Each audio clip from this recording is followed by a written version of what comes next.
2022 год объявлен годом народного искусства и нематериального культурного наследия народов России.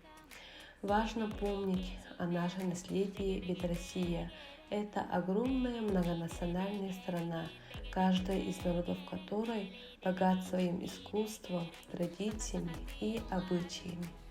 Народные промыслы многих регионов известны по всей стране и за ее пределами, а многие являются негласными символами России. Чурупчинский район является одним из ведущих районов Республики Саха-Якутия с развитыми народными промыслами.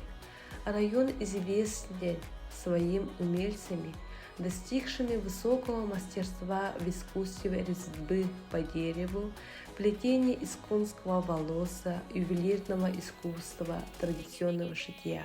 На основании письма обращения работников Чурупчинского музея истории и этнографии имени Андрея Андреевича Савина решили разработать совместный проект для решения проблемы привлечения народных мастеров для реконструкции уникальных музейных экспонатов. Данный проект «Точка соприкосновения истории, живая нить традиций» направлен на возрождение и сохранение народных традиций шитья, технологий и ремесел посредством реконструкции экспозиции Чурупчинского музея истории и этнографии. Основной фонд Чурупчинского музея сформирован благодаря собирательской работе краеведов, этнографов Андрея Андреевича Савина, Сяхен Ивановича Боло, Василия Соловьева, Болот-Батура, Михаила Догодурова и других общественных собирателей района.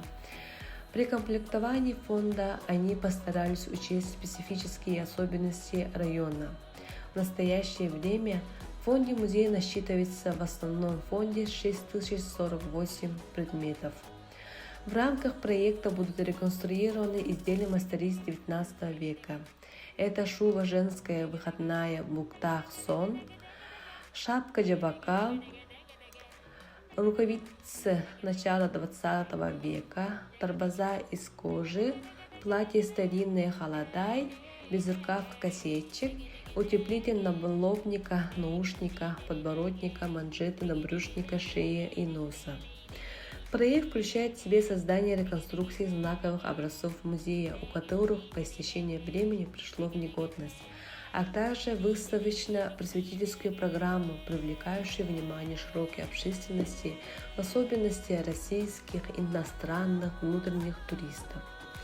Культурно-просветительская программа проекта включает мастер-классы по выставке, а также создание бесплатного курса онлайн-лекций, кружковые работы для детей по музейному делу, создание туристического маршрута. Реконструированные работы примут участие в республиканской выставке ярмарки «Якутия мастеровая». Также будут оцифрованы с помощью фото и видеосъемки и представлены онлайн, максимально расширяя аудиторию проекта. Общественная организация по развитию среды Совет патриотов активно сотрудничаем с работниками музея. Мы проводили различные мероприятия, это мастер-классы, выставки, семинары. И проект «Точка соприкосновения истории, живая нить традиции» является первым совместным проектом.